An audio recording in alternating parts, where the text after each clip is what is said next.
नमस्कार दोस्तों। अरविंद केजरीवाल के शीश महल के बारे में कौन नहीं जानता है।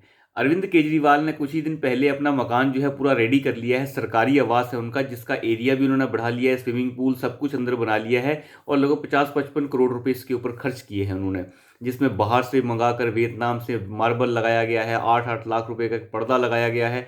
मतलब बिल्कुल भव्य आवास अपना बना दिया गया है और बगल के आईएएस अफसरों के फ्लैट्स को भी अंदर कब्जे में उन्होंने ले लिया और उन्हें तोड़कर अपना एरिया आवास का बढ़ा लिया। और इस पूरे में लगभग खर्च जो टोटल आया है वो 50 करोड़ प्लस दूसरे जो फ्लैट्स उन्होंने तोड़े हैं उन सबको अगर मिला दिया जाए तो लगभग टोटल बैठ जाता है 170-80 करोड़ रुपए के आसपास।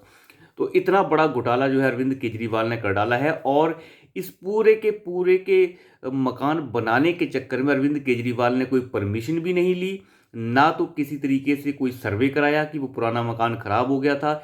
और टेंडर जो भी जारी किए गए वो सब के सब जो है घपले के साथ किए गए।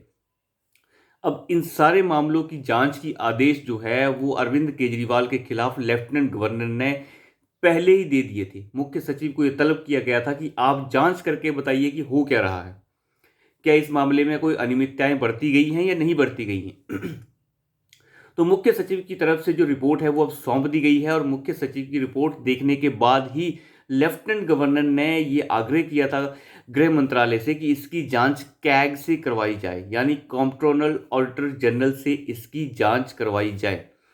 तो अब इसकी जांच जो है शुरू होने वाली है क्योंकि गृह मंत्रालय ने इसके आदेश दे दिए हैं, इसके लिए हरी झंडी दे दी है। अब अरविंद केजरीवाल के शीश महल की जांच होगी।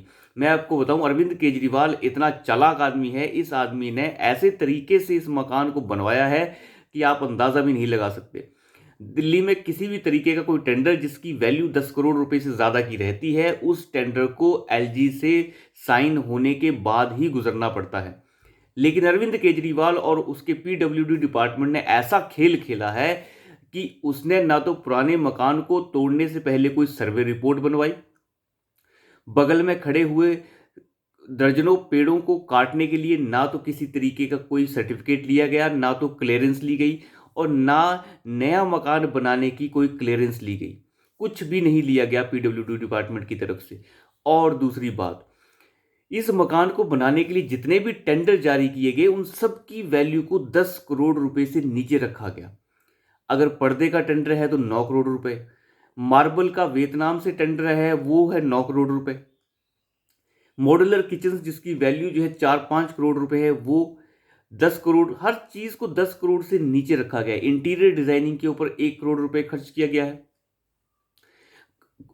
चांदी की कटलरी कटलरी भी चांदी की मंगाई गई है, आप अंदाजा लगा के देखिए। तो इस तरीके से हुआ है पूरा का पूरा काम। अरविंद केजरीवाल ने अगर मार्बल अगर 15 करोड़ का भी आ रहा है तो उससे 5 करोड़ और 9 करोड़, 6 करोड़ 9 करोड़ ऐसे टेंडर्स में तोड़ दिया ताकि फाइल एलजी के पास जा ही ना सके। इस चालाकी से अरविंद केजरीवाल ने काम किया और सोचते हैं कि हम बच जाएंगे। तो एलजी ने ये ऑर्डर दिया है कि आप एक तरीके से जांच इस तरीके की करें, क्या ये सारी की सारी जो अनियमितताएं बढ़ती गई हैं अब ये करप्शन के दायरे में आ रही हैं कि नहीं आ रही है। और रिपोर्ट देखने के बाद एलजी ने जैसे मुख्य सचिव की रिपोर्ट देखी उसके बाद जो है उन्होंने कैग के लिए गृह मंत्रालय को चिट्ठी लिख दी थी।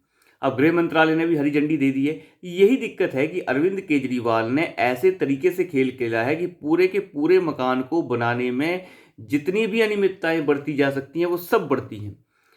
और ये सब अरविंद केजरीवाल कर रहे थे जिस समय कोविड का दौर चल रहा था, लोग लड़ रहे थे बीमारी से और अरविंद केजरीवाल बना रहे थे अपना सरकारी आवास।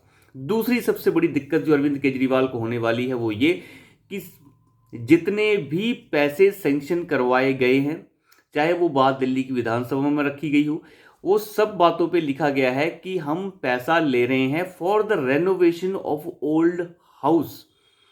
रेनोवेशन के लिए हम कर रहे हैं। कागजी कार्रवाई के ऊपर भी रेनोवेशन लिखा गया है, लेकिन रेनोवेशन हुई ही नहीं है, मकान ही तोड़कर नया बन चुका है।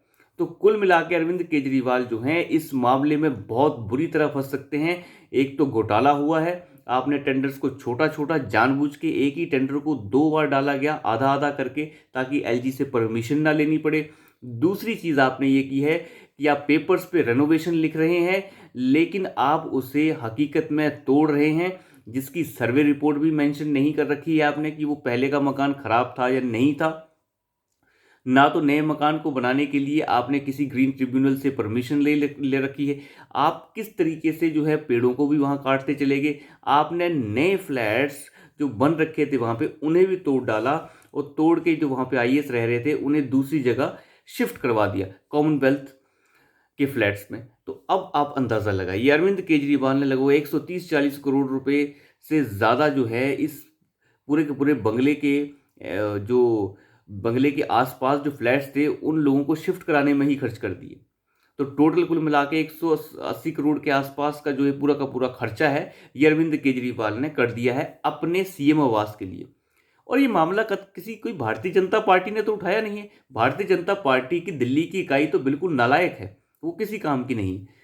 लेकिन जो दिल्ली की कांग्रेस की इकाई है, जिसके सर्वोसर्रा फिलहाल अजय माकन हैं, संजीव दीक्षित हैं, तो अजय माकन जी तो इस मुद्दे को उठा के लाए हैं, कोई बीजेपी तो लाई नहीं है। केजरीवाल के पीछे पेट्रोल लग चुका है और उस इंसान को जवाब देना होगा। जवाब उन्हें देना होगा, क्योंकि वो हर बार जो है मुकर के चला जाता है, हर बार मुकर के चला जाता है। इस वक्त वैसे भी अरविंद केजरीवाल का हाल जो है बहुत ही दयनीय है। इतना दयनीय हाल उनका आज तक नहीं हुआ, और वो राजनीति के मुहाने पे पहुंचने वाले हैं। जैसे वो ऊपर गए थे, उन्हें अंदाज़ा नहीं है कि वो नीचे कितनी जल्दी आएंगे। तो अभी के लिए इतना ही। धन्यवाद।